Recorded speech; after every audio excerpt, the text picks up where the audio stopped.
Suna Beni namba ekisokera ddala nabadde nzigobyemu atayina 5 ku 10 ku Entebbe Road tozogerako ensonga za Suna Beni ziveeko atayina 5 ku 10 Entebbe Road ensonga za Suna Beni ziveeko wobanga oli presenter DJ ngomaze emyaka egisukka mu 5 nga toyina sirabu ensonga za Suna Beni ziveeko sirabu yono gye bayo wagulu koze bakalina tumanyo bayiwa sirabu ensonga za Suna Beni ziveeko Beni ne nambwaye wadde ki naye mulimu elementi ya gondi yebbuba kozi namulabye interview gye yakoze ne Sendi ti awasabakazi bawa soba akola kyakole mulimu kale elementi yebbuba naye nga byonna sagala kubiyingira munambwayo nga ye omwami oba omwagala ng'omwagalira ddala toyongera munyigiriza gwe sooka osiriwale kuba taata w'omwana sooka osiriwale okakkane abakazi olwezi mulina okubeera submissive kukola kikakkana omukyala wagamba gwagenda owasa ali kubukedde ebya ddala so na musajja nga omanyi ayina amasanyalaze ate we tuba tetwogera nnyo ku byabakyala kumubuuza nti aliwa naye luliwe nali naye namubuuza owa emikolo gyegiri togeza nondeka naŋŋamba emikolo gyegiri era sijakusondera emikolo weegire sijja kusonda yensonga lwaki kimwe nina temugimanyiiko nnyo anze yaŋŋamba gyegiri maama wa Suuna manyi nambwayo Prince Omar stop the stupidity mulimu ebintu ebimu nga they are better off not said. I saw that young man nga akozesa obusiru agamba nti ng'omukazi omukulu eyayimbanga ne bajuliano genda ng'omukulu wali tomulaba nti mukulu ne mwana abantu mmwe abamu mutuva maganyiza ne bagamba obuvubuka obwo tebulina magezi bataato baba mama batera okwagala ennyo bazzukulu be naye taata wa Prince Omar simanyi kikyaliko with all the money they says ayina oba omwana ng'omusaayi gwammwe kati taata emmundu tugenda gizza kuggwe taata wa Prince Omar oba oyina ssente ng'omuzzukulu wammwe lwaki omuleka okubeeramu ebyo taata wa Prince Omar nga bagamba nti simanyi wagabako n'ettaka wakola bwoti omusajja mugagga si wamu bamutwale ku DNA era Prince Omar yagamba bamutwale ku DNA Prince Omar wano abadde nga ebiragalalagala bimusumbwa byagala mujjako omwo mwe yasumbuyira n'omwana waffe bagamba yamuyigiriza n'ebiragalalagala yayigiriza Grace Khan then ne Grace Khan ensi egenda kwetamwa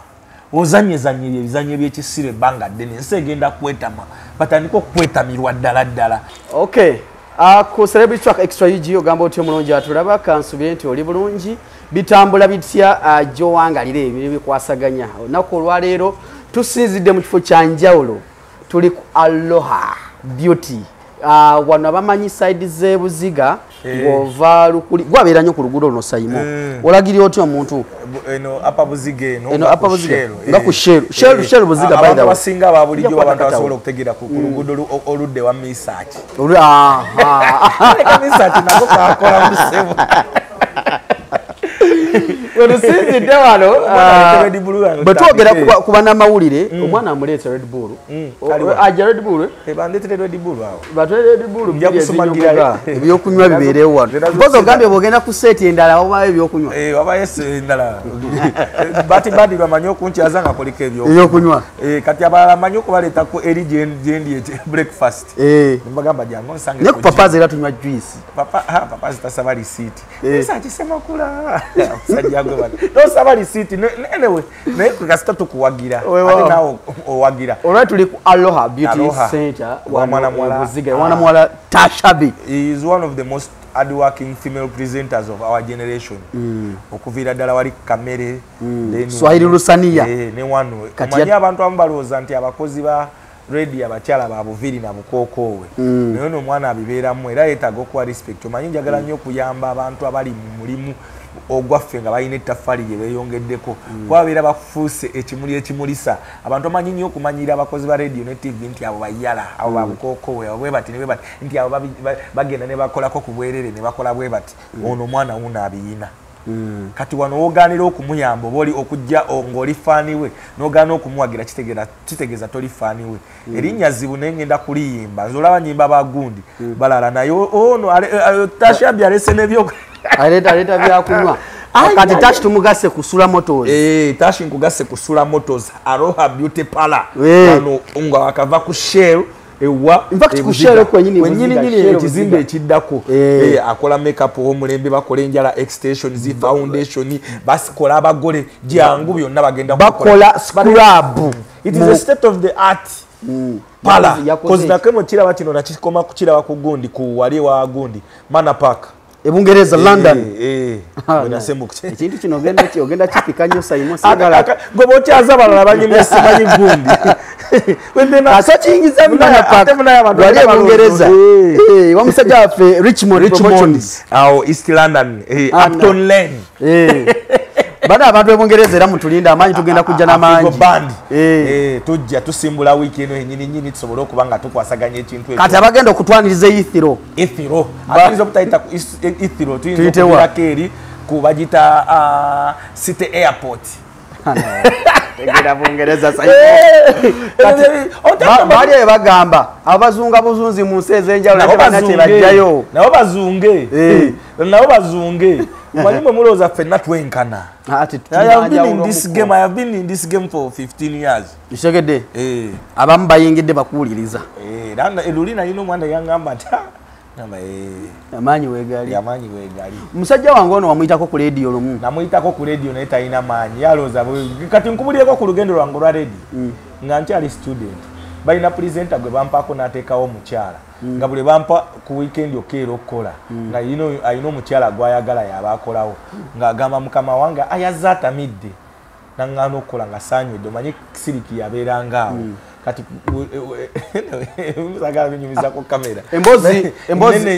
tebankadde naye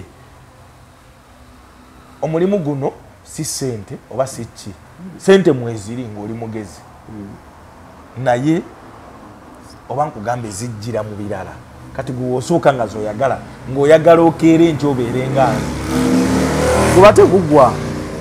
guba tegusobola kuggwa so ensonga ndowooza muzuulidde bulungi nnyo nti gwe obeere ku university obeere nganzi abamu ava eri nga yagamba alina talenti teyagenda ku ssomero nze nina diploma nina diguli kati gwe oba ononsangawo emyaka gigyo gye bayita experience emyaka 15 ugirina golukeera eri nti oyagala obeere nganzi ensonga muzuulidde bulungi nnyo kati yakulemesa aliwa nakyo kikulu bajja bigattamu ku TikTok tugende ku kyatuleese musajja wange bills bitonedde neyaddawa kakati mu Uganda muno abamu abantu bennakula neegomba kati mu amaanyi alina agency ye yekwasaganya omusajja w'ettaka bakayima era ndowooza akola ne kinikalisa bintu bingi ebimu byembasagala kwogerera wano omanyi mu Uganda muno abantu bennakula nti nga neegomba balina supidi ku kolofoni abo bakuba konseyi omu bamwita omulangira ndawuse mulala bamwita bills butodene kumbuutikizi wamulaba ndowooza akuzeekuzeemu naye oba wamulaba ku DT top 20 countdown ku Dembe FM kyakubanga DT top 20 countdown balina biggest evening drive show bagiyitanga ababakuzi Mese Bontwe ne gundi ne omugenzi Padde awo no waberangawo ndowooza evening drive mu ggwanga Uganda zabeeranga 2 ezakabi emu bagiyitanga mu kulikeeyo radio Simba yabeeranga mu Amoti Samu Gombi amagulu 3 ne Kalechezi omumanyi yoyo muwunya tukisoboka musajja waffe abo bakuba kati generation wewe musajja ettaka yalijjawo lyazimba wo mu kibuga awo waliko Emengo opposite muwakaki wa Bulangi bangi balina amataka master parrot yalina kumpi eka nambe najera oyakubiranga ebiyimba byeyo nga side ze najera buwate wasemba wala isi ne yegulira ettaka ne yezimbira nga bagamba ali eri wabwe eri wakola kyali amayirunjige kati sawe no master parrot wali wokawokewe basobola okugamba wagula milioni 5 oli musangira nga ayisa mu master parrot bwati n'ogamba naye mutamanyi kayimiridde we property yako weri wokawoka muli muno abantu abalina ssente ensonga bozo ziri nja kujjayo tujjalikeeyo osobola okwogerero n'otayogera kubayita washing bay bakanaabe eyo nakuve mugaka ticha saimu banita mazaza eyo okuva evangawo tewaddangawo myaka mirala biggest evening drive show bwetu the washing bay bakanaabe awe nkugamba nojja mu kasensero countdown awo nga nkwasizaawo awo naawe kimanyi ngomanyi okundi coding oge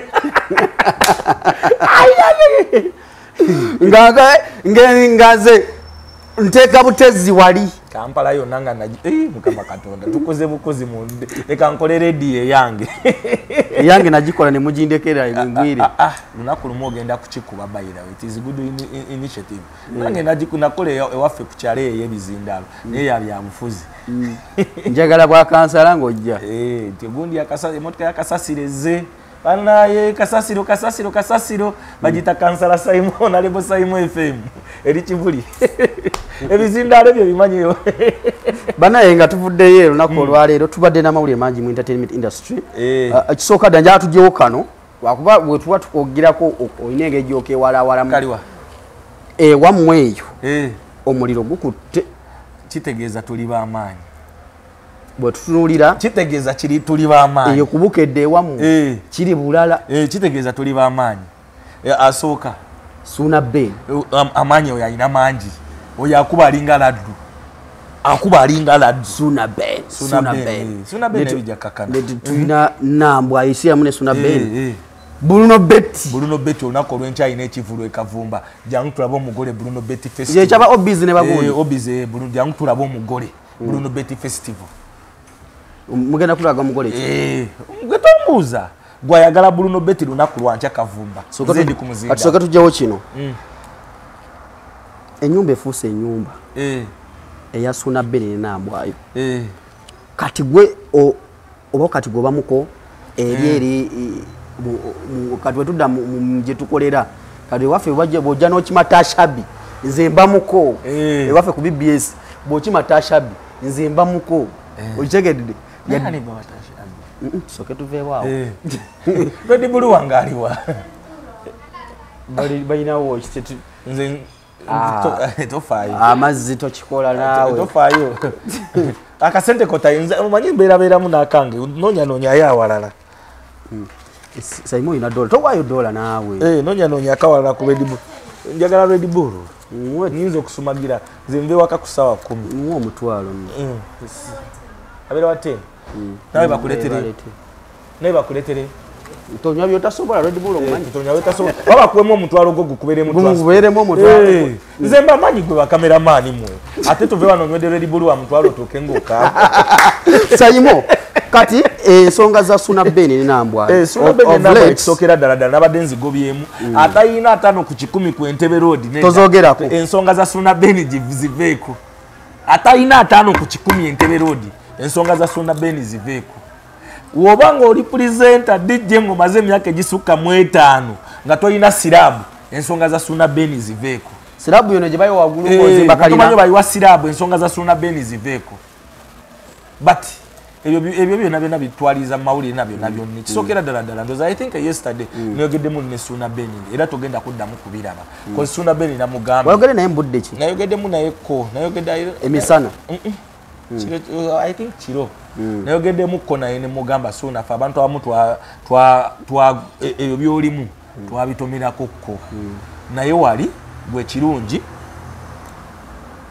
omuyinamu omwana ate waba agamba nti n'olubuto lulwe eryennyumba yiyo era genda ogimalirize okole kye buli kimu teyina gyeraga era ne muwa advice nti wetwabeeranga mu covid President Museveni yatugamba woofuna ekizibu simaama sooka oyimirire weetegereze kati kyonna kyokola ku ssaawa eno osobola okukikola mu busungu oba mu bukyamu nekikwongerera ddala obuzibu simaama yimirira okakkane olabe byonna ebintu ngeri gye bigenda waliwo tewaliwo wasobola kugenda era oba olowoozaako nti wasobola okugenda muga Katonda muguluwo tewasobola kugenda wali edda we twakuliranga abantu abamu abavubuka abamu yafunisanga omwana omuwala olubuto wamufunisanga olubuto tebabasibanga bakugambanga nti muki mutwale kati naawe okkiriza n'ogamba kati ono mukyala wange abeere waawe akole bw'ati si baana babiri kakkana genda oyiye ebirala maliriza ennyumba yo muleke then ne Nambwayo wadde ki naye mulimu element ya gundi yebbuba kozi namulabye interview gye yakoze n'esendi ti abakazi baawe asoba akola kyakole mulimu kale element yebbuba naye nga byonna saagala kubiyingira mu Nambwayo nga ye omwami oba omwagala ng'omwagalira ddala toyongera munyigiriza gwe sooka osiriwale kuba taata w'omwana sooka osiriwale okakkane abakazi olwezi mulina okubeera submissive kukola kikakkana naye wayandibadde muganda wange ebyekisiri ebimu tetujja bikkiriza nti gwe asikaali ova eri okube asikaali yeetaaga kuba nga musibe essaawa eno eyakuba emmotoka ya Nambwayo asikaali yeetaaga kuba nga musibe era simanyi poliisi y'Entebbe kyeriko yeetaaga kuba nga musibe kumanyi asikaali mulimu entalo ezimu nga tetusobola zirwana ng'ozivaako edibulu tewamugesa bakaseke ediboshi nga nkovimbisiza nnyo kati mbuki kati byonna be YouTube bigenda kutandika okumpita birowooza wenkula bwe nti kabadde kalumu nansanzeko emizimu ate musanze ovadde ovaawo kuba akasente mweka olinamu n'eddoola mulimu ebintu nabiko byogerera ku kamera otandika eboozi ebyo olandaga tudde ku mboozi yaffe eri byonna byebyo otegeera Nambwa asikaali yandibadde ali mu mabega bamitayimbwa omuntu yenna tolaba ne zino wano wetuli wano Nambwayo Ssuuna then don't take side mabegakawo Nambwayo omulaba video zabadde apostinga ngalaga nti nga bali kati gwoba watekinga side abantu bonna nga bali bagaseeko omubiri tobayingirira obaleka kiteekeddwa okukola nakyogeddeko banabadde ku TV banabaddewa nti wemunaabaamu okuyiwa omusayi ku bonna anaayiwa munno omusayi tagenda kunyumirwa kalina eyo kati tukakkane oli n'agivaamu mu bubi n'agirekeramu ne mu bubi oli yankubidde nangamba naye mugamba Nambwayo bwati ne bwati naye ne Ssuuna naye kyalina kati nempa advice kati bino byava dda mu baana Ssuuna ne Nambwayo kati byetaaga bazadde wakati waliwo wali eri onawulira nti bagamba nti Ssuuna alinayo omukolo ogujja mu maaso awo omukolo Ssuuna gubeereyo era gubeereyo fenna boolaba abantu mu bulamu bw'ensi eno abantu bafa mangu omuntu yeetaaga waafunira essanyu era womufuna omuntu ng'akuwa essanyu kyekyo kyoba olina okukola ki Ssuuna muleka agenda wase tomulemesa nonokolokya tosobola era kakati ne Nambwayo ndaba olumu nga marital rights size njagala size nkola kibate bo bali bamu ka buntu muleka agende tosobola mugaana omukyala wagamba kwagenda owasa ali kubukedde ebyaddala Ssuuna musajja nga omanyi ayina amasanyalaze ate wetuba twogera tetwogera nnyo ku byabakyala kumubuuza nti aliwa naye luliwe nali naye namubuuza wayo emikolo gyegiri tugeza nondeka naŋŋamba emikolo gyegiri era sijja kusondera emikolo weegiri esijja kusonda yensonga lwaki mwenna temugimanyiiko nnyo anze yaŋŋamba gyegiri ate Ssuuna musajja wange bahira tulina omulimu omunene gwe tugenda okukola awo bwenva wano gwe ngenda okukola wagenda mwamubuuza maama omugole ali mu kalina amumanyi Ssuuna wa lwali maama wa mugole amumanyi Ssuuna wa lwali batamanyi Ssuuna maama wa Ssuuna amanyi Nambwayo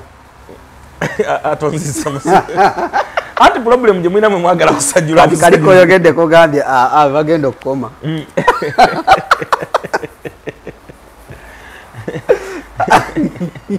nti maama wa Ssuuna amanyi Nambwayo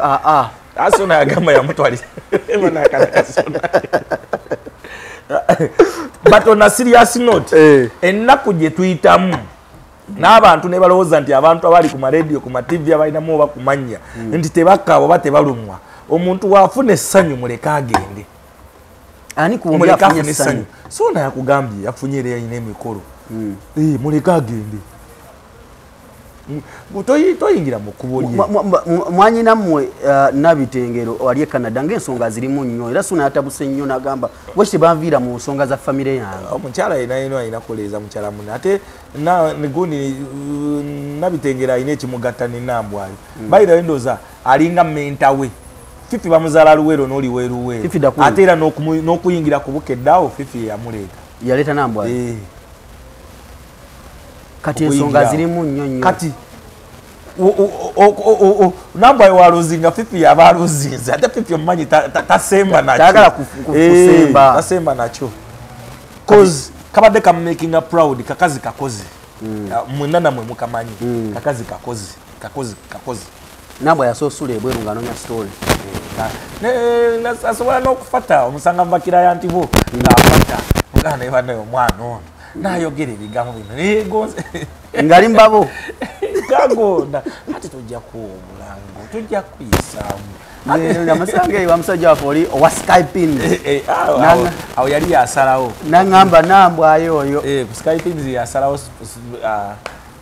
oba banakusponsalinga oba tebakusponsalinga Nambwayo ate kisoboka naawe Nambwayo bw'atyo bw'ali. Nambwayo alina abantu. Gamaanyi g'alina. Abalina abantu nga asobola okubagamba oyo temumwa ne batakuwa.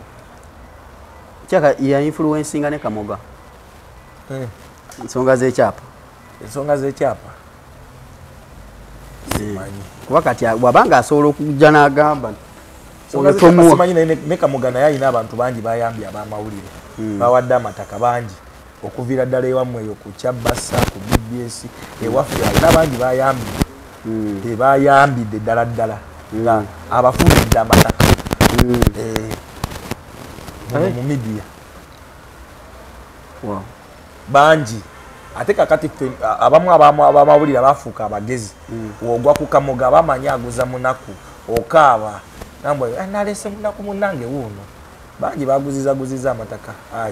Haji Kamoga. Ne wamu. Nina ebyapa by'omu bayinza okumwogerako. Ng'ojogondo mubuuze. Ewaffe. Ewamu. Mukyala. Mwami.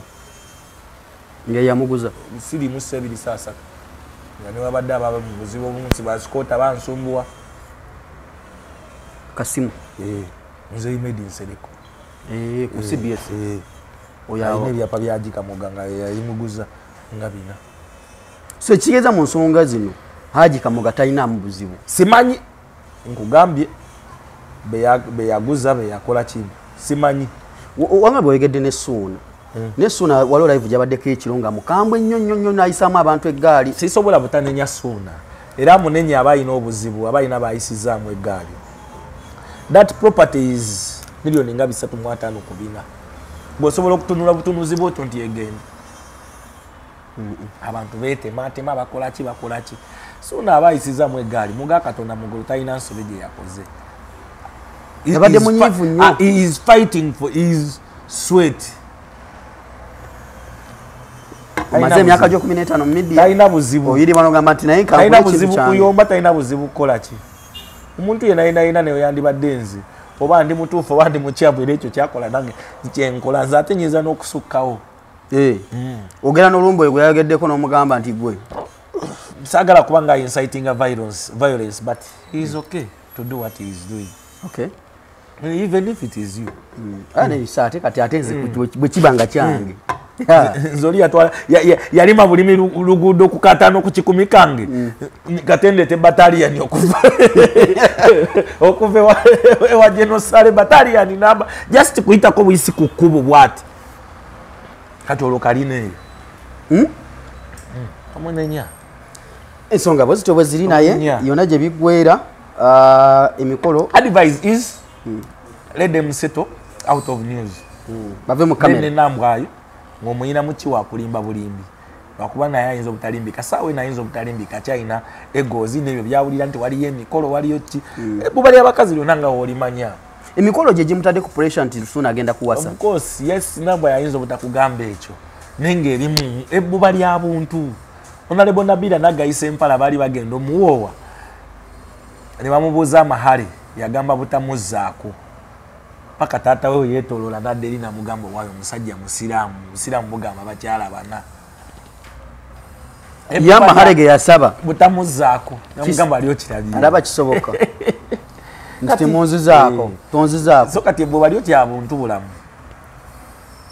segeza nambwa byonna abikola ekya biri byayogera walabye interview n'agamba omusajja najjano n'abakazi be n'akola ki wanajja anze sina boba omwami abeere bwati ne bwati ne bwati neera wayogera nti najjano n'abakazi be najjano nanjoga bwati ne bwati ne bwati ne boba muli bamu ate ne mutuufu kuba ne boba kituufu kuba mukazi ate nga omulaba wakugamba gwe wabanga sister oba kiki nga akoze n'akola ng'olaba bali bwe batyo owulira oti kati ate olaba singa nambwa ye sister wange ali nange ndeeta omufaiso nenguteeka mu kalina asikaali omusobola asikaali oyo omulaba ngenda wali mu baana bange katwe kinyolo nemuleetera ab'eggaali ngaabo bamukuba anti akuddamu okulaba baakola bwati ng'agenda kabali nawulidde alinga omukigakiga bamugaa tuli ku baasi z'ekkabali banya gulobo nga talaba asikaali takumalaako mirembe naye asikaali kyensaba n'abakulu abatusingako bonna these are young kids bemusobola okutuuza they settle everything outside the news kyensaba kati nze ndi wano ndowooza mama Suuna alowooza ki essaawa zino mama Suuna ali silent gundi wakisa nnyo nze senga wange maama wange baganda bange baba bakwefungulidde fo mama Suuna luli namubuuza n'angamba ha mukyala Kayonda ali ali mu kusaba nti senga adde ekibuli asabe busabe anti ekyo nekibeereyo waka baaba abayaze dda nejambiya n'enkaliye kugikuyira fuluma singa gwe Suuna nga nambwe alemedde mu nnyumbayo abewa mwe singa basazeeko dda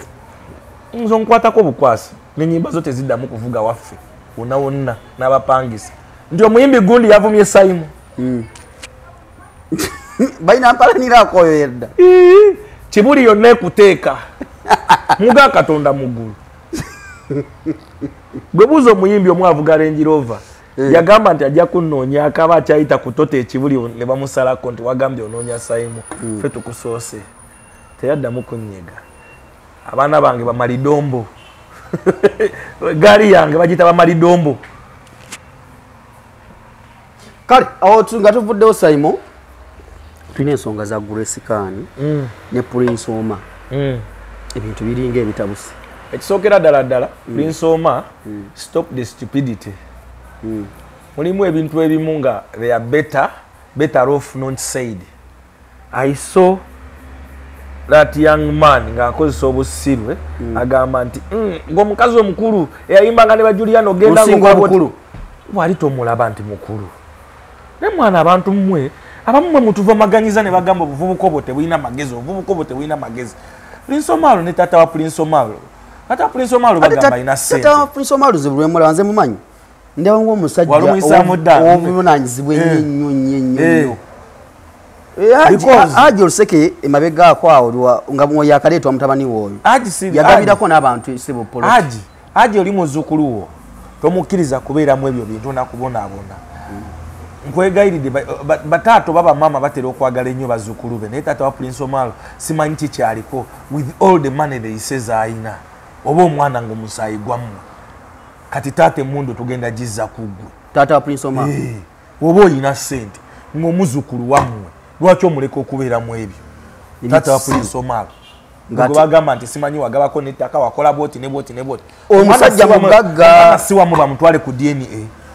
era Prince Omaro yagamba bamutwale ku DNA Prince Omaro wano abadde nga ebiragalalagala bimusumbwa byagala mujjako omwo mwe yasumbuira n'omwana waffe bagamba yamuyigiriza n'ebiragalalagala yayigiriza Grace Khan then ne Grace Khan ensi egenda kwetamwa ozanyezanye ebizanyo by'ekisiro ebbanga ddene ensi egenda kwetamwa batandika okwetamirwa ddala gabe nayo ono storage and she is a good artist yali akomyewo nga ayagala kukola kasho lule nga amuwadde climax ng'alina akayimba akalungi naye obusiru buli wamu buli abantu batandika okuteekamu ebyo nga buli saawa otonda nnyo relationship okusinga abantu bakumanyireko bwe buzibu we buli munno Giovanni Luzinde atandika band Sauti Band sobola okuba nga performing alongside eyo band Giovanni engeri gy'osobola okuyambamu omwana naye Giovanni naye yamulemererwa tebasobola kulemera mpozi nga oli tayagala kyaliwo abakyaliwo yanyumizaako nangamba omwana oyo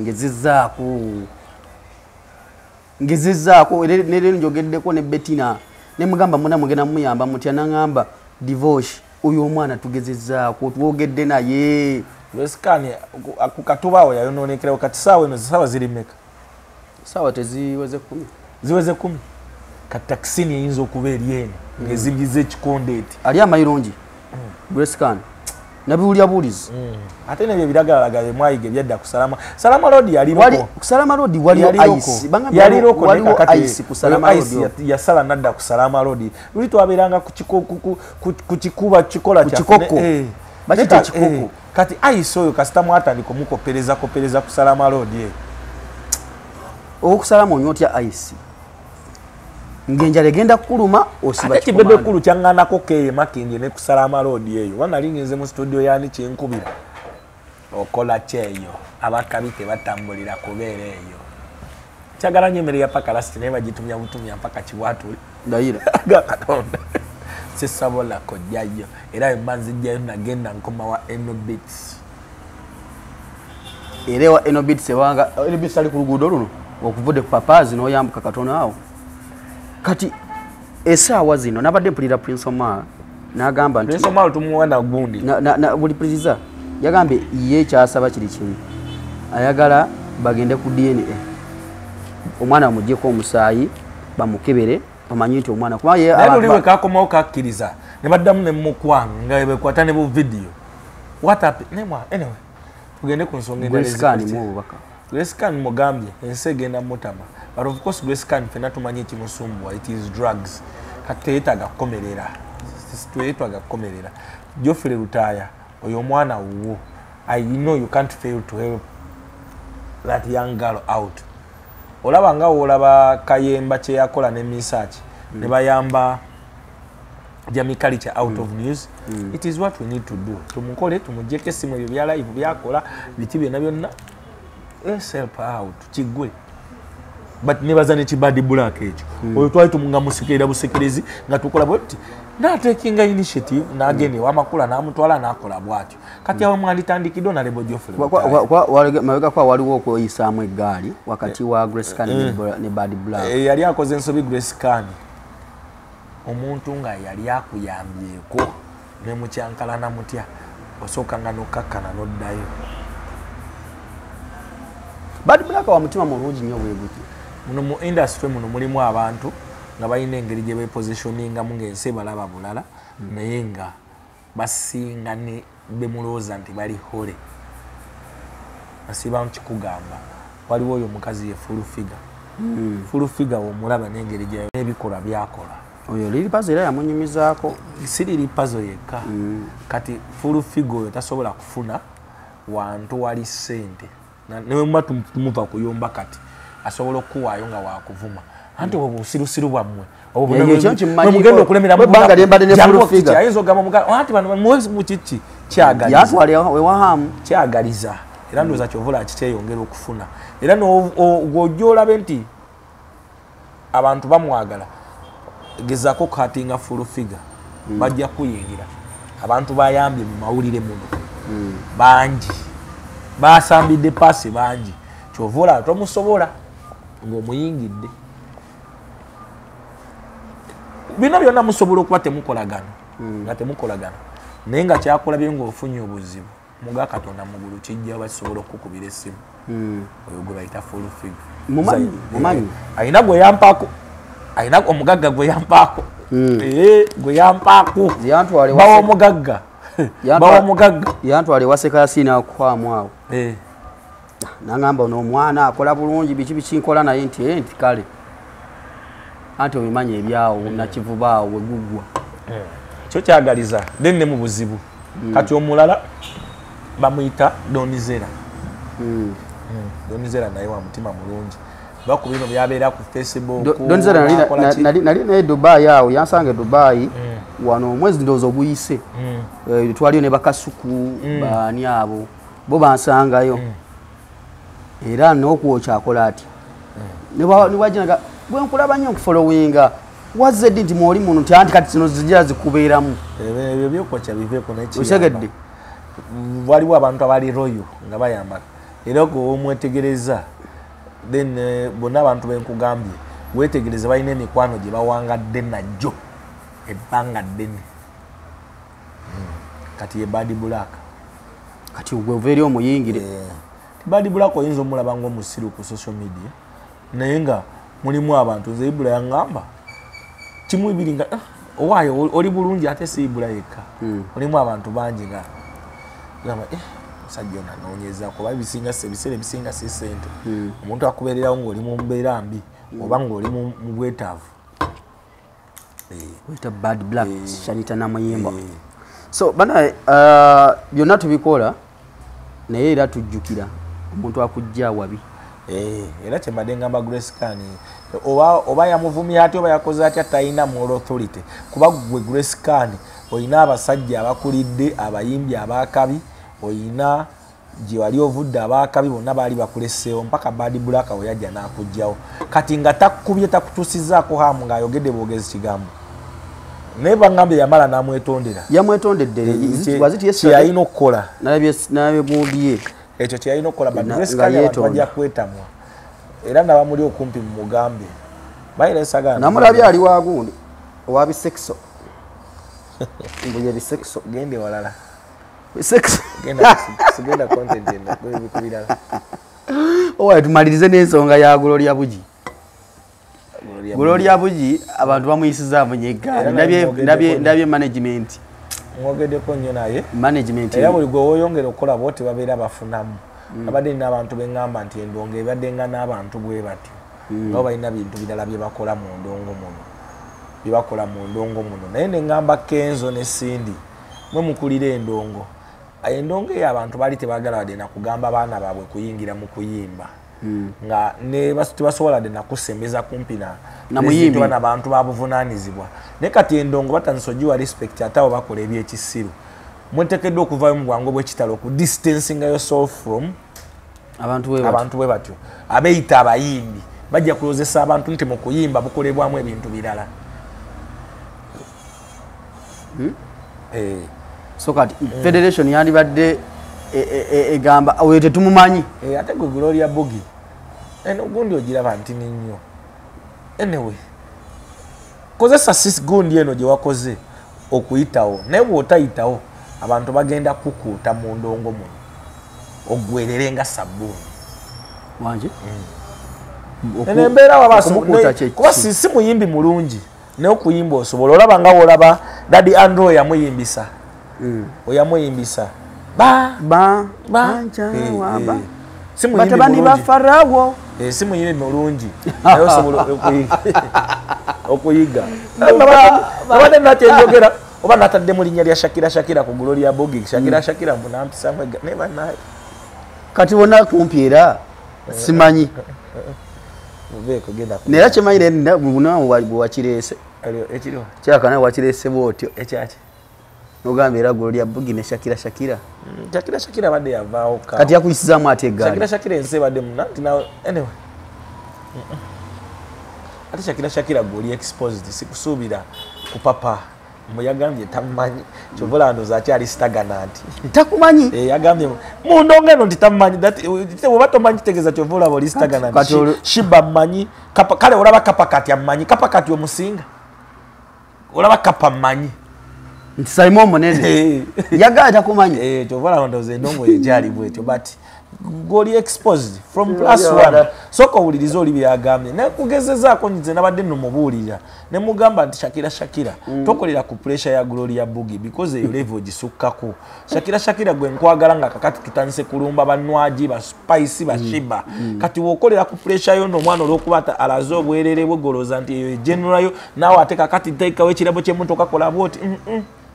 Shakira gwe kwaba osukkawo ye yavumye buvumi emotoka yajewa simanyi nze ndabanga yajewa manyi bintu byagambye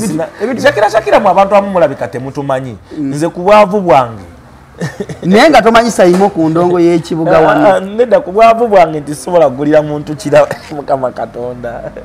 ego Shakira anyway nekyako egaali yawamushizaamu yadde emalayo temalayo naye nze nga big industrial stakeholder katimberera kibi nnyo okudda era nemudiscussinga ku konsa n'ayita ajja kuyita kati naye era ne bw'anaayita tojja muwanaga if our music is good by the way nze bimu ku binkuumidde wano endongo eba nnungi naye basikola kisikumanyi basikola kiki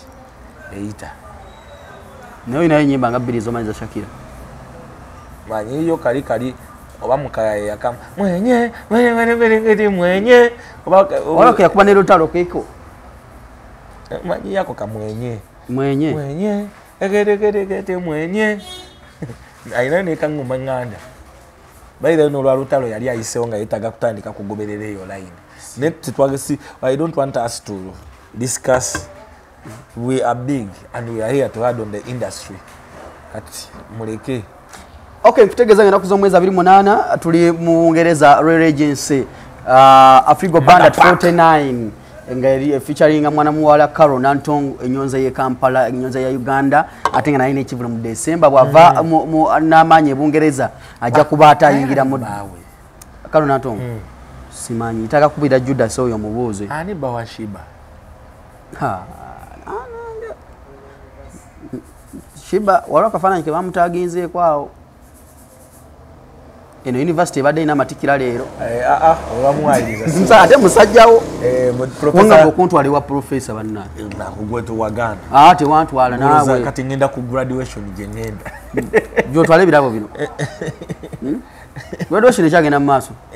ne lwamiti bamutikidde hatugendeyo ko kati sawe ntosobola mulaba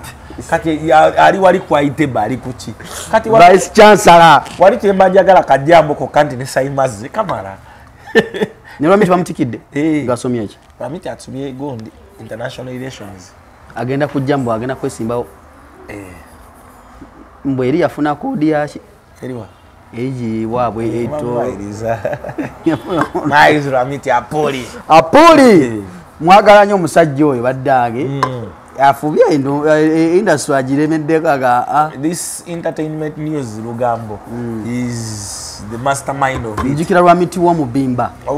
gwamulabira walala tomulabake wa striker netugende wa striker omubimba walala byajjo juzi ati ebukedde era gemanyi gayawo mu bintu by'ekiro kati yakube wa striker mayo zali myaka emeka ukatambere bulungi mwera